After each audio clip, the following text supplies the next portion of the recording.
السلام علیکم خواتین و حضرات، ہم آپ کا خوش آمدید کرتے ہیں اپنے چینل پر۔ ہم آپ کے لیے لائے ہیں ایسی پراسرار کہانیاں جس کو آج تک کوئی نہیں سلجھا سکا۔ ہم امید کرتے ہیں آپ کو ایسی پراسرار کہانیاں ضرور پسند آئیں گی، اور وقت کا ضیاع کیے بغیر کہانی کی طرف چلتے ہیں۔ دنیا کے پرانے اور پراسرار 7 عجوبوں میں سے ایک گیزا کا پیرامڈ ہے۔ باقی 6 تو وقت کے ساتھ ساتھ خواب میں مل گئے، لیکن گیزا کا پیرامڈ اب بھی وہیں کھڑا ہے۔ جب بھی ہمیں اپنی ٹیکنالوجی کا گھمنڈ ہو تو وقت میں ایک بار پیچھے مڑ کر گیزا کے پیرامڈ کی طرف ضرور دیکھیں۔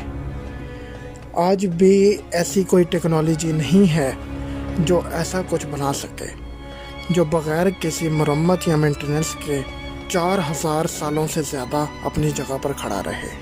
السلام علیکم دوستو، آپ دیکھ رہے ہیں پراسرار کہانیاں۔ ایسے تو دنیا میں بہت پیرامڈ موجود ہیں، لیکن گیزا کا پیرامڈ بہت زیادہ پراسرار کہانیوں سے بھرا پڑا ہے۔ گریٹ پیرامڈ کہانیوں نے سائنسدانوں کو بھی مشکل میں ڈال رکھا ہے۔ ایجپٹ میں گیزا کے کائرو شہر کے پاس 3 پیرامڈ کا مجموعہ موجود ہے، جن میں سے ایک ہے the great pyramid. The great pyramid ان تینوں میں سے سب سے بڑا ہے، سب سے پرانا ہے۔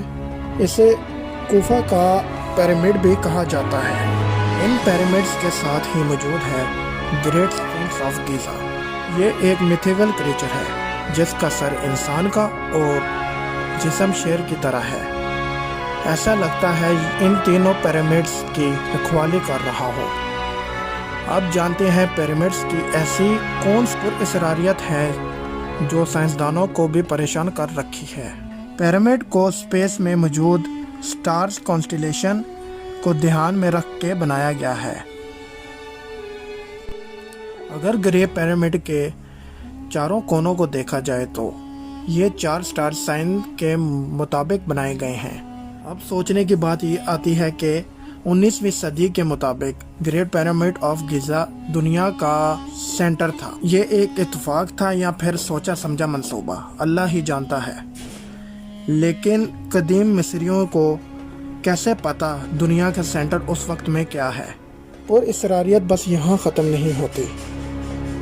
اس کو اس طرح سے بنایا گیا ہے کہ یہ چاروں ڈائریکشن یعنی جنوب، شمال، مغرب، مشرق کی نمائندگی بھی کرتا تھا، لیکن دنیا کی ٹیکٹونک پلیٹس کی حرکت کی وجہ سے یہ اب ہل چکا ہے۔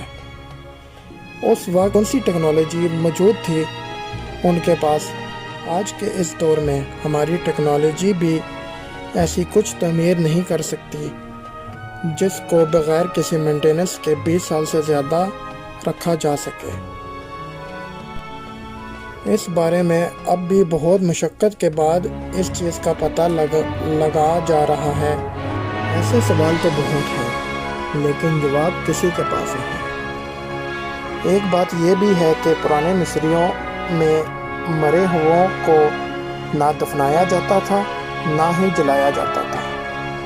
وہاں مرے ہوئے لوگوں کو پٹیاں باندھ کے مسالے لگا کے تابوت میں رکھا جاتا تھا۔ ان کا یہ ماننا تھا کہ مرنے کے بعد بھی وہ دوبارہ زندہ ہوں گے۔ ان کے تابوت کے ساتھ ساری روزمرہ کی چیزیں بھی ریزرو کر دی جاتی تھی۔ اس کے بارے میں دعوے بہت ہیں، لیکن پکی بات کوئی بھی نہیں۔ مصریوں کا یہ بھی ماننا ہے کہ گریٹ پیرامڈ ان کے راجہ کوفو کی قبر ہے، لیکن سوال یہ یہاں آتا ہے کہ مصر کے جتنے بھی پیرامڈ ہیں ان کے اندر جب بھی ریسرچرز نے ریسرچ کی انہیں کوئی تابوت یا قبر نہیں ملی۔ اس سے یہ ثابت ہوتا ہے پیرامڈز مقبرے تو نہیں ہیں۔ پراسرار بات یہ ہے ان کو بنانے کا مقصد کیا تھا؟ اب سوال آتا ہے کہ ان پیرامڈز کو کیسے بنایا گیا؟ پیرامڈز کو ایک خاص پتھر جس کا نام لائم سٹون ہے اس سے بنایا گیا۔ یہ لائم سٹون یعنی چونے کا پتھر پیرامڈ سے 800 کلومیٹر دور اسوان کے ایک شہر سے لایا گیا۔ اس میں 23 لاکھ سے زیادہ لائم سٹون کا استعمال ہوا ہے۔